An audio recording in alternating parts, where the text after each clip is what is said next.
All right, you always hear me on the show say that the American dream is a mindset. And of course, I've been traveling a lot, and in the airport the other day, I saw that Time magazine actually kind of agrees with it. Dr. Sara Siavoshi, good to have you on the show again. Thank you. A fan favorite. Help us understand, first of all, what you do when you're not on TV shows so we can preface it properly. So I'm a neurologist at UC San Diego. Yep. I see a wide variety of neurologic issues, many of which can be helped with some of these practices that we've talked about before, especially mindfulness, which we're talking about today. So on the front of Time magazine, it says the new science of health and happiness. It talks about tuning into your body, the power of slow eating, meditation. It's on Time magazine on the front, huge. Right? So it's starting. I think we're having this collective consciousness as a country. There's a lot of this is Eastern stuff coming into Western medicine. Yeah. So what do you think? What do people need to know, and what do they need to do? Yeah, so I think on that note, a lot of people it got a bad rep in the past just because it was sort of an enigmatic term. People didn't really understand what exactly mindfulness was. So my goal today is to quickly give you sort of a definition and explanation of what mindfulness is and how you can employ that in your everyday life. Okay. So number one, huge. It's so incredibly empowering because it's the one thing you can do to change your perspective on your everyday life, in your workplace, in your relationships. It can change the way that you think about things. So that's amazing. A 2011 Harvard study showed that 8 weeks of mindfulness training actually resulted in structural changes within the brain. So we talked a little bit about structural changes last time. Right, so let me pause you. So 8 weeks of mindfulness training is actually going to rewire your brain.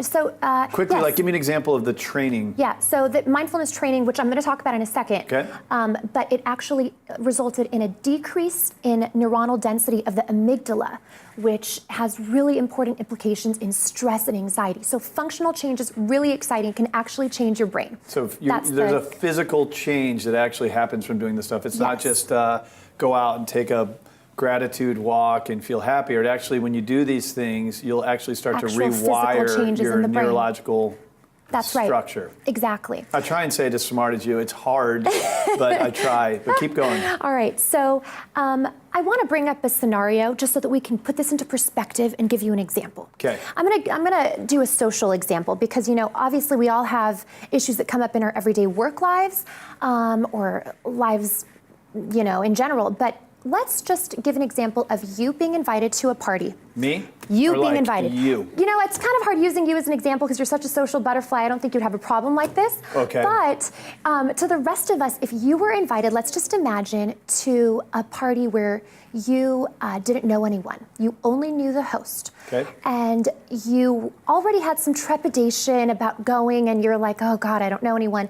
You step into the party, heads turn, look at you, and you think, oh my God, I don't know anyone. These people think I'm an outcast. I'm so incredibly uncomfortable. I'm a loser. Let's go home.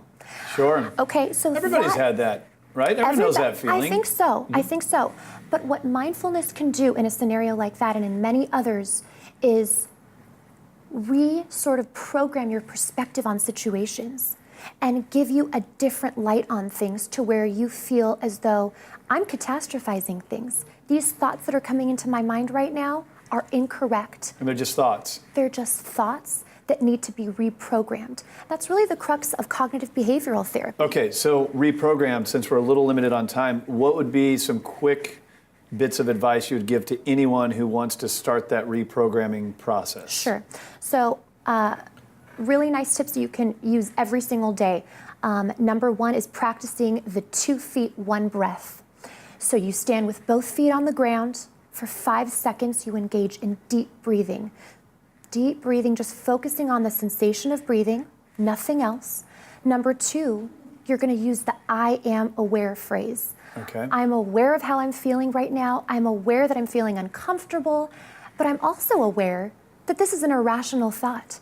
A lot of these people probably don't know each other.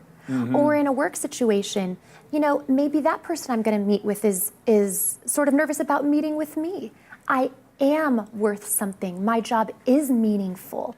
What I think is so fascinating about this, Doctor, is that it's one thing to clear the way you're thinking, the way you approach that event, social event, but it's also you study the brain and how it actually wires and fires. And when you talk about these things, it actually, the reprogramming, lowering stress can actually help with disease and cancer and High diabetes. blood pressure, yes. Yeah, it was pretty powerful. It's an important message for the American dream. We want people to love the country they live in, but you got to be healthy to do that. Yes. Dr. Sara Siavoshi, always good to have you on the show. Thank I hope you. people find you on Instagram and follow you. Yes. You got a lot of great content there. Thank you so much. All right, more of the American dream coming up next.